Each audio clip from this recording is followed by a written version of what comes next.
Hai semuanya, perkenalkan saya Tri Lestari Butar-Butar, peserta Lasak CPNS tahun 2023, Angkatan 26, kelompok 1. Kali ini kita akan membahas tentang diare dan bagaimana cara pencegahan diare. Diare dapat dicegah dengan 5 langkah cegah diare atau lincah diare. Apa itu diare? Diare adalah buang air besar dengan konsistensi cair atau mencret sebanyak 3 kali atau lebih dalam satu hari. Adapun gejala atau tanda-tanda kita mengalami diare yaitu 1. BAB cair lebih dari 4 kali. Yang kedua, demam. Yang ketiga, tidak nafsu makan. Yang keempat, dehidrasi. Yang kelima, mual dan muntah. Dan yang keenam adalah tenesmus atau perasaan ingin BAB namun belum tuntas. Kebiasaan buang air besar di sungai atau di tanah menjadi penyebab utama penyebaran bakteri E. coli yang ada di tinja hingga menyerang manusia.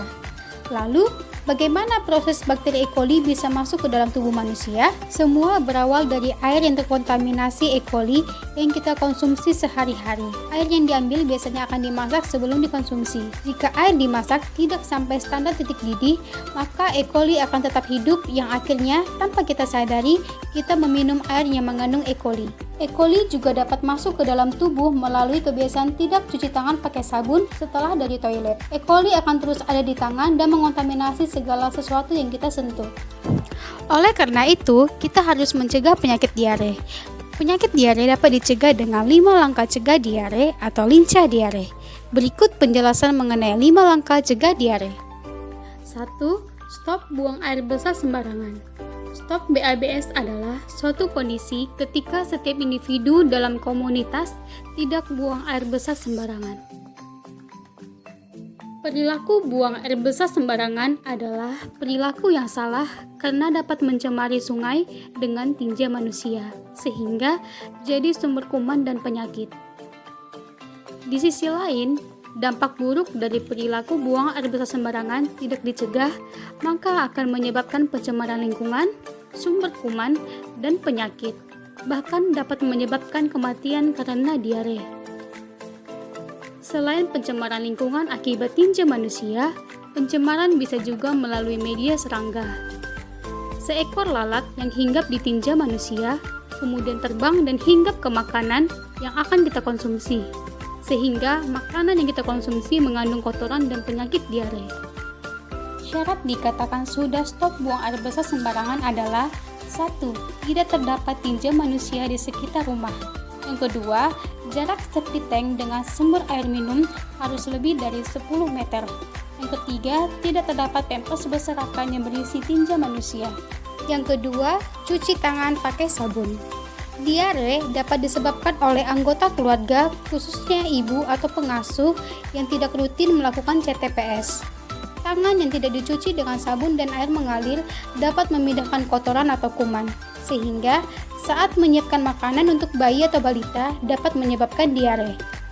Untuk itu, kita perlu melakukan CTPS pada saat 1. Sebelum makan, 2. Sebelum menyiapkan makanan, 3. Setelah BAB, keempat sebelum menyusui bayi, yang kelima setelah menyentuh hewan. Berikut 6 langkah cuci tangan pakai sabun dengan air mengalir yang benar. Basahi tanganmu dengan air mengalir. Gosok sabun ke telapak, matikan kerannya. Gosok punggung sela jari yang kanan dan kiri. Gosok sela jari dalam yang kanan dan kiri.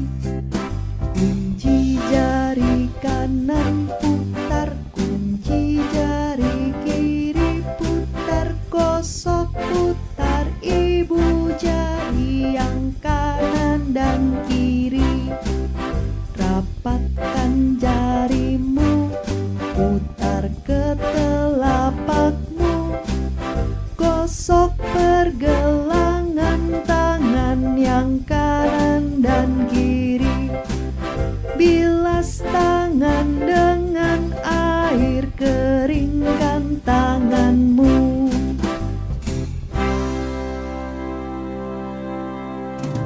pengelolaan makanan dan minuman rumah tangga.